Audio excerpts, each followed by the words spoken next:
60년 전에 60년 전에 여기 교회가 있었습니다. 그때는 예배당 정탑이라는 게 있었거든요. 예배 시간 전에 정을 울리게 되는 정탑. 정탑이 여기 있었는데 그 정탑에 정을 치고 도망가는 소년이 접니다. 60년 전에. 제가 이 밑에 꼬둠에 살았었고, 꼬둠에 알아요? 북산에 올라갔어. 북산 알아요? 기차바위 모르고요. 그런 제가 60년이 지난 뒤에 이것을 설교하려 생각은 꿈에도 못했습니다.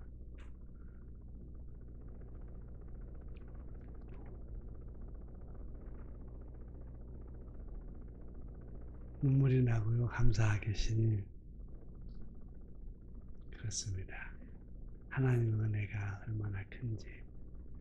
시편이라는 말은 찬양집이라는 말입니다. 찬양집. 찬양 모으는 집이다. 찬양집, 찬양 이런 뜻이거든요. 지금부터 3,400년 전, 3,400년 전 모세 때부터 2,400년 전까지 1000년간 기간 안에 써진 시를 모아놓은 거예요. 100,000년 동안 쓴 시를 여러 사람이 써서 여러 사람이 쓴 시를 150개를 모아놨습니다. 한 사람이 연속에 쓴 것이 아니에요. 1장, 2장이 달라고 같은 것도 연결된 것도 아니에요. 따로따로 모두가 요즘 말로 하면 따로 곱하기, 따로 곱하기. 다 달라요, 시가. 그래서 시편 1편, 2편, 3편 이렇게 말하고 1장, 2장, 3장이라고 하지 않아요. 연속되지 않았기 때문에. 오늘 전도사님이 갑자기 시편 1장이라고 해서 예상했어요. 1장, 2장이 아니라 1편, 2편 따로따로 띄어진 성경이기 때문에 그렇다 이 말입니다. 그 안의 내용은 기쁨, 찬양, 슬픔, 눈물, 고독, 한탄, 가지가지 다양합니다. 이것들을 찬양이라고 해요. 찬양. 왜냐하면 삶의 모든 부분을 우리가 하나님 앞에 올려드리면 그것이 곧 하나님께 예배가 되고 찬양이 되기 때문에 그렇습니다. 성경에 66권이잖아요. 혹시 제가 질문해 볼게요. 제일 66권 중에 긴 성경이 뭔지 아시는 분? 66권 긴 성경. 손 들고. 이사야서 또 시편 맞았어요. 시편이에요. 이사야서 66장이라면 이 시편은 150편. 어마어마하게 길죠. 시편. 그래서 시편 150편을 뺀 나머지 전체 성경이 하나님께서 우리에게 하시는 말씀이라면 시편은 내가 하나님께 드리는 말씀이에요. 이 달라요. 다른 성경은 하나님이 사람에게 하는 말씀. 시편은 내가 하나님께 드리는 말씀 이렇게 보시면 될 겁니다. 시편 한 문장을 요약하게 되면은 어떤 상황에서도 어떠한 상황에서도 하나님을 신뢰하고 찬양해라. 시편이 뭐라고요? 어떤 상황에서도 하나님을 신뢰하고 찬양하라. 어떤 때라도 어떤 장소에서라도 하나님을 믿어라. 하나님을 찬양해라 하는 내용인 것입니다. 결국 시편은 내 시인의 옛날 이야기가 아니라 오늘 살아가는 우리들의 이야기예요. 그 시편을 통해 우리가 보는 거죠. 그중 시편 150편 중에서 오늘 시편 1편 이것은 인생 전체의 내비게이션입니다. 내비 알아요? 학생들도 알아 내비? 알아요? 알구나. 자, 시편 1편, 시편 전체의 서론이자 인생의 방향을 가르쳐주는 시편 1편이에요. 인생에는 두 가지 길이 있습니다. 어떤 길이냐면 복 있는 사람의 길, 악인의 길입니다. 복 있는 사람과 악의 두 길이 있다. 어떤 길 가고 싶으세요? 악인의 길, 복 있는 길. 그렇습니다. 세상에서는 성공은 반드시 돈, 출세, 그리고 명예 이런 것들을 따지는 거거든요. 그래서 시편은 말하지 않아요. 누가 복이 있다고 하지 돈이 아니다. 명예가 아니다. 출세가 아니다. 시편이라는 건 그러한 환경에 묶인 것이 아니라 네가 과연 하나님과 관계가 되어 있느냐, 하나님 연결되어 있느냐, 네가 하나님과 연결되어 있느냐, 연결되지 않느냐. 연결되어 있으면 복입니다. 이 말입니다. 나는 누구다? 나는 복 있는 사람이다. 누가 연결되어 있으니 하나님하고 연결되어 있으니까. 부자에서 복인이 아니고 출세에서가 아니라 내가 하나님과 연결이 되어 있기 때문에 복 있는 사람이다라고 서신편은 말하고 있습니다. 우리가 처음 옛날에 길을 찾아갈 때는 다 물어 갔어요. 물어서 이리 갈까 저리 물어서 갔어요. 목적지를 가려고 하면. 그러다가 얼마 있다 지도가 나왔어요. 지도책 보고 찾아갔어요. 그런데도 자충우돌 했었어요. 지금은 뭘 보고요? 성가는 건 내비게이션 맞아요? 다 그거 보고 찾아가요. 그런 것처럼 우리 인생은 누구나 다 처음 길 두 번 사는 사람 아무도 없어요. 초행이에요. 두 번 살지 못해요. 마지막 인생을 살아. 지금이 마지막이 지금 처음이에요. 이 시에는 다시 오죠. 오늘은 다시 안 와요. 그런데 내가 가는 처음 길에 연습도 없고 두 번도 없는데 누가 이 길을 제일 잘 알아요? 하나님. 사람을 만드신 하나님이 제일 잘 알고 모든 것들을 다 알고 계시는 거예요. 그렇다면 누구를 따라가겠습니까? 하나님 말씀 내비게이션 따라갈 때 가장 잘 사는 사람이 되는 거죠. 그래서 하나님 따라가는 사람보다 복 있는 사람이다. 내 내비게이션은 내 인생 내비게이션 누구다? 하나님이시다. 그 하나님 대변하는 말씀이다 이 말입니다. 그래서 나는 이미 복 있는 사람인데 뭘 따라갈 때? 하나님을 따라가는 사람일 때 복 있는 사람입니다. 학생들 알아요? 누구 따라가요? 하나님 따라. 나는 복 있는 사람이다 이 말입니다. 그래서 복 있는 사람의 특징은 무엇인가? 복 있는 사람의 특징 오늘 성경 말씀에서는 무엇을 한다고 하지 않아요. 먼저 하지 않아요. 뭘 안 한다고 먼저 말해요. 한다고 무엇을 해서가 복 있는 사람이 아니라 무엇을 안 한다. 복 있는 사람은 안 한다. 뭘 안 한다? 첫째는 악인의 꾀 따르지 않는다. 악인의 꾀를 따르지 않는다. 죄인들의 길에 서지 않는다. 따라가지 않는다. 서지 않는다. 그 다음에 오만한 자의 자리에 앉지 않는다. 한마디로 말하면 죄인, 악인, 오만한 자의 자리에 또는 그 길에 꾀를 따르지 않고 길에 서지도 않고 자리에 앉지도 않고 그것이 바로 복 있는 사람이 하지 않는 것들입니다. 악인의 생각 받아들이죠. 생각이 제일 먼저 죄노들은 악인 생각 속에 들어와요. 생각 속에 죄가 들어와요. 그 생각의 죄이면 죄가 들어오면 이미 그때부터는 죄인이 되는 거예요. 그 다음에 행동으로 옮겨요. 나중에 주저앉아요. 그것이 죄인들의 길 단계예요. 그래서 결국 죄인이다, 악인이다, 오만하다는 말은 지 마음대로 사는 사람을 말하는 거예요. 자기 마음대로, 지 마음대로. 그런데 나는 어떤 사람을 살고 싶어요? 지 마음대로 살고 싶어요? 많은 시간 동안 나는 내 마음대로 살고 싶어요. 안 그럴까요? 내 마음대로 안 되고 싶어요. 사람 내 마음대로 살고 싶은데 죄인과 악인과 오만한 자는 내 마음대로 사는 사람을 말해요. 그들을 나는 그럼 첫째는 안 하는 것은 죄인의 길, 악인의 꾀, 오만한 자리에 앉지 않는다 이 말입니다. 그런데 생각 속에 죄가 들어오게 되면 내가 뭘 보고 있느냐, 누구를 만나고 있느냐에 따라 달라지는 겁니다.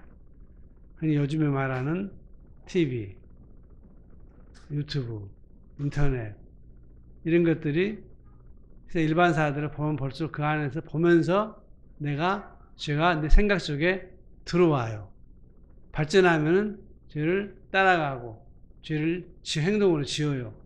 나중에는 행동을 지어도 배가 부끄러운 줄 몰라요. 죄를 지어도 부끄러운 줄 모르면 오만한 거예요.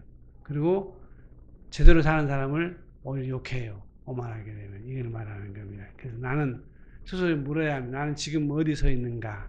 나는 어디에 서 있으며 어디에 앉아 있는가?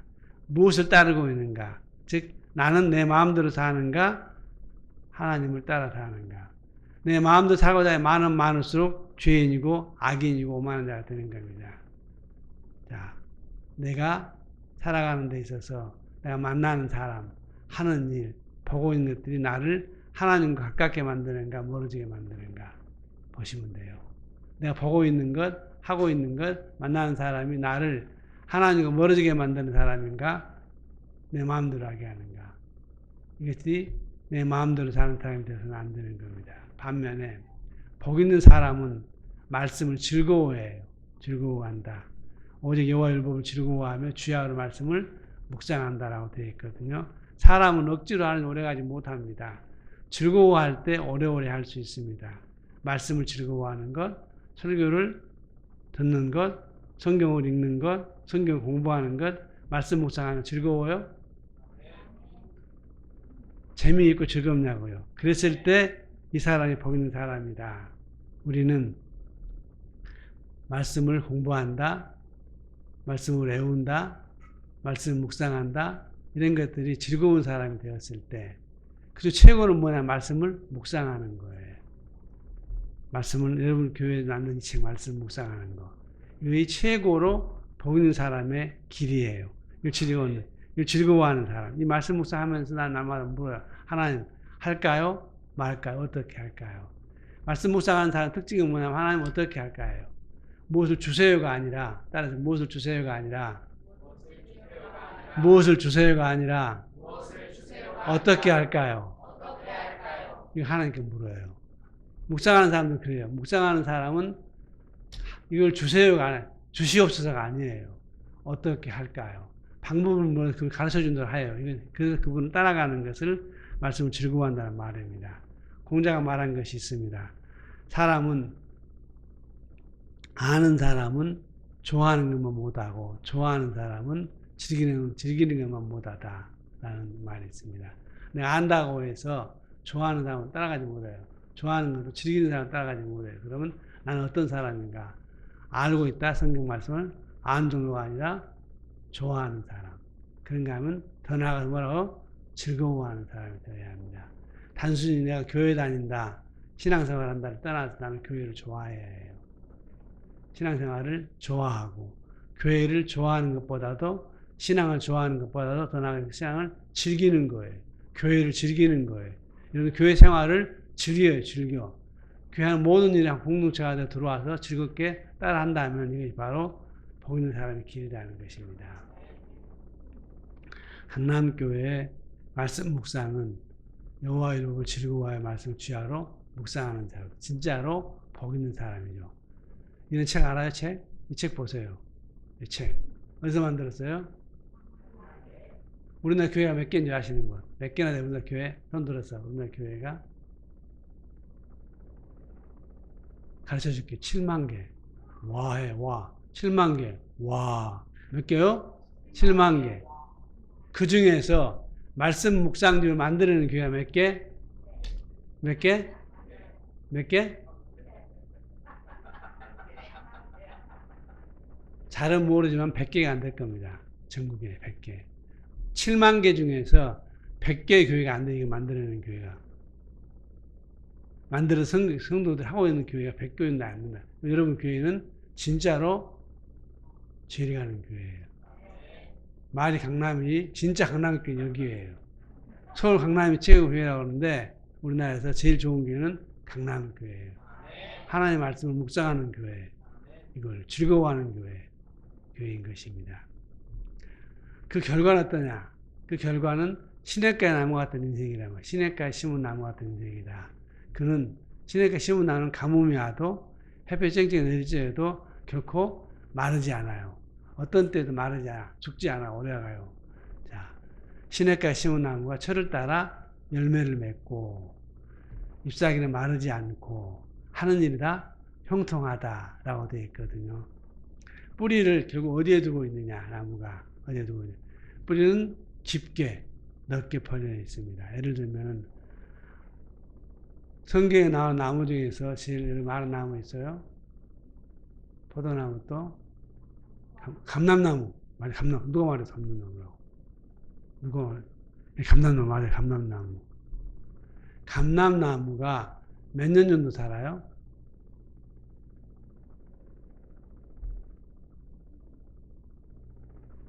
300, 좀 더 써요.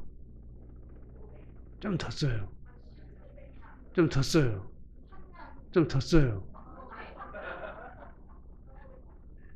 좀 더 써요. 예. 2000년, 3000년 사는 나무가 감람나무예요. 감람나무. 그 감람나무는 키는 10m는 거예요. 천년을 살아 10m, 키는 10m. 그런데 감람나무의 키는 10m인데 뿌리는 몇 m일까요? 좀 적게 써봐요. 적게 올라가네요. 키는 10m인데 뿌리도 10m예요. 2천, 3천 산 감람나무가.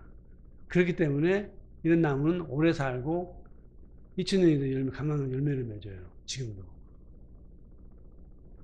또 이런 나무가 있습니다.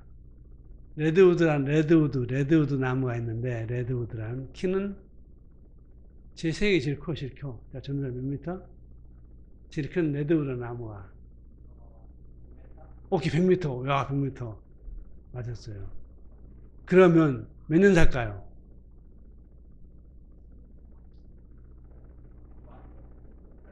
많이, 못 사, 많은 사람이 있어요. 몇 년 살까요? 더 써요. 더 써요. 더 써요. 그것도 2000년, 3000년 살아요. 100m인데. 그런데 그 나무의 뿌리는 몇 m일까, 이제? 키는 100m. 아까 올리브 나무는 키가 10m인데 뿌리가 10m라 했어. 자, 뿌리가 100m. 또 200m. 뿌리는 놀랍게 시리도 3m. 그런데 1000년, 2000년을 살아요. 키가 100m. 아파트 높이 33층이에요. 그 키가 큰 나무가 뿌리는 3m. 그런데도 폭풍이 와도 안 쓰러져요. 그런데도 햇빛이 넘어지지가 않아요. 왜 그럴까? 옆으로 뿌리를 대고 있는 나무들끼리 연결하고 있어요. 그것이 50m예요.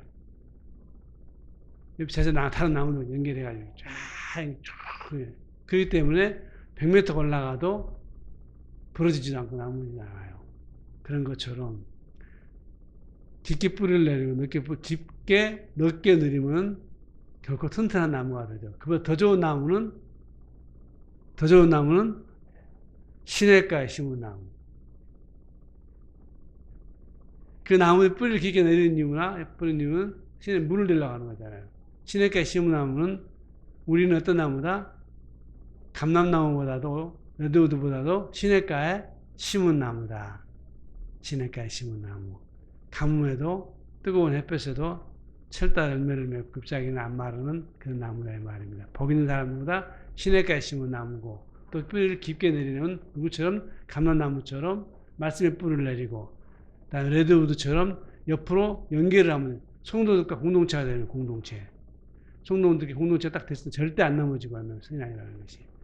신앙생활이 좋은 친구들이 많이 있으면 신앙하는 친구들이 많이 있을수록 결코 넘어짐이 없습니다.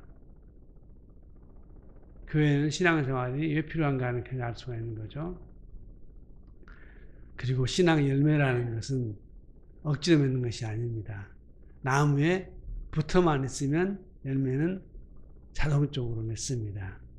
가지가 뿌리 깊게 넓게 내린다면 더더욱 튼튼히 맺는 열매는 어떠나 가지가 나무에 붙어만 있기만 하면 자동적으로 맺는다. 예수님 말씀 나는 포도나무요 너희는 가지니 그가 내 안에 내가 네 안에 있으면 열매는 자동적으로 맺는다. 오토매틱이라고 했어요. 그래서 신앙도 마찬가지입니다. 내가 사랑해야지. 그래. 친절해야지. 인내해야지. 절제해야지 하는 게 쓰는 것은 안 됩니다. 결단은 중요하지만 안 됩니다. 그 열매는 노력의 결과 이전에 생명이 어디에 되고 있냐가 보는 결과입니다. 그래서 예수님 말씀 안에 거하면은 하나님 말씀 안에 거하면 예수님 함께 거하면은 자동스럽게 그 열매를 맺습니다. 절제가 되고 충성이 되고 사랑이 되는 거. 사랑하자가 아니라 사랑이 돼요. 절제하자가 아니라 절제가 돼요. 예수 안에 뿌리를 내리고 있으면 하나님 말씀에 뿌리를 내리고 있으면 이게 된다 이 말입니다.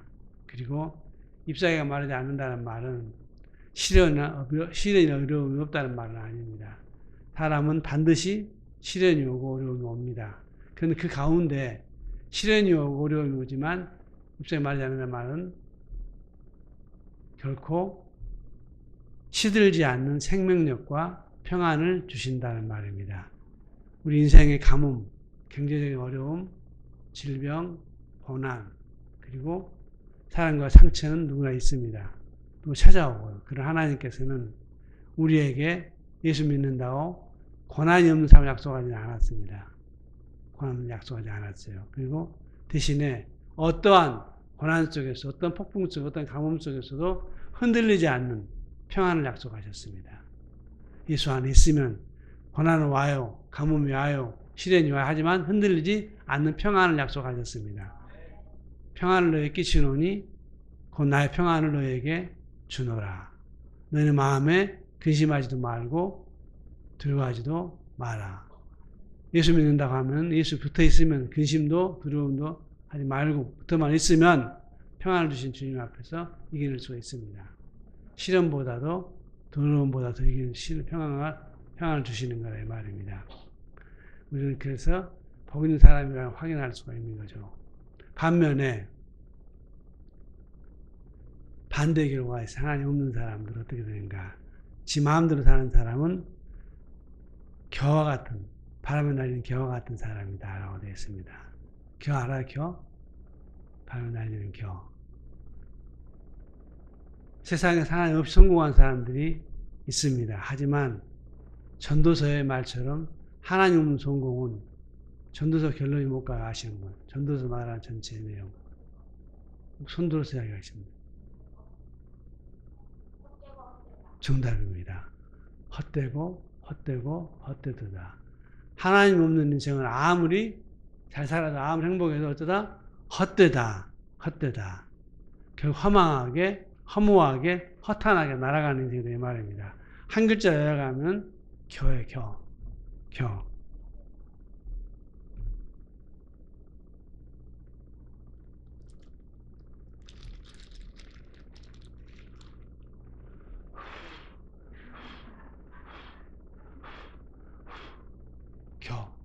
이 겨와 같은 인생이다. 하나님 없는 인생보다 하나님 없는 인생은 겨와 같은 인생이다 이 말입니다. 한 글자 한자로 쓰면 쭉정이 비, 쭉정이 비, 쭉정이 같은 인생이다. 우리 그런 인생 대할까 말할까 안 되잖아요. 쭉정이 같은 인생 되면 안 되잖아요. 그런 인생 되고 싶어요. 쭉정이 인생, 헛된 인생, 하나님 없는 인생 결국은 그런 겨와 같은 쭉정이 같은 인생이 되고 말 것이다 말입니다. 우리 옆사람 인사할까요? 쭉정이 인생 되지 맙시다. 겨 같은 인생 되지 맙시다. 겨 같은 인생 되지 맙시다. 쭉정이 인생 되지 맙시다. 나는 복 있는 사람입니다. 하나님과 연결되어 있는 복 있는 사람입니다. 그렇습니다. 나는 악인의 길, 복 있는 사람이 어느 길을 가고 있는가는 결국 내 믿음대로 사느냐, 마음대로 사느냐. 믿음대로 사십시오. 마음대로 사면 악인입니다. 세상을 따라갈 것인가? 하나님을 누구 따라가? 하나님을 따라가면 복 있는 인생, 세상 따라가면 쭉정의 인생 되는 겁니다. 결국은. 그래서 강남교회 성도는 제가 볼 때 하나님 말씀 앞에 깊이 뿌리를 내리고 성도 공동 연결되어서 말씀 묵상하는 참 좋은 교회입니다. 말씀을 즐거워하는 교회의 말, 복음을 사용하는 교회. 예수님이란 시냇가의 신교의 나무입니다. 그래서 예배 공동체, 사랑 공동체, 가정 공동체, 비전 공동체, 믿음 공동체, 공동체가 전부 연결이 한테 옆으로 이렇게 해요. 어떻게? 깊게. 따라서 해봐요. 깊게. 깊게. 말씀에 뿌리를 내리고 넓게 성도들과 뿌리를 닿아서 건강한 신자가 건강한 신자가 된다. 이것이 바로 복 있는 사람의 길입니다. 그래서 삶에 복 있는 사람은 내가 걸어가는 모든 길이 하나님을 향한 시편이 될 것입니다. 그리고 모든 순간들이 곧 하나님께 드리는 기도가 될 것이고, 그리고 모든 걸음이 하나님을 향한 찬양이 될 것입니다. 이것이 복 있는 사람의 길입니다. 기도하겠습니다. 하나님 아버지, 나는 복 있는 사람입니다. 하나님 말씀에 뿌리를 내리고 예수라는 시냇가에 뿌리를 내리고 성도의 공동체와 함께 성장하는 열매 맺는 그러한 복 있는 백성입니다. 하나님 마음대로 사는 자이고 결코 내 마음대로 사는 자가 아닙니다. 날마다 때마다 어떻게 할까요? 어떻게 할까요? 묻는 성도들 되게 하여 주시옵소서. 그 묻는 답에 이렇게 하든 두 말 따라가는 내가 되게 하여 주시옵소서. 하나님 아버지, 강남교회 성도들 모두가 하나님 복 있는 백성이 되었으니 더욱 건강하고 신실한 성도들이 되어 열매 맺는 신자들 되게 하여 주시옵소서. 감사함 예수 이름으로 기도드립니다. 아멘.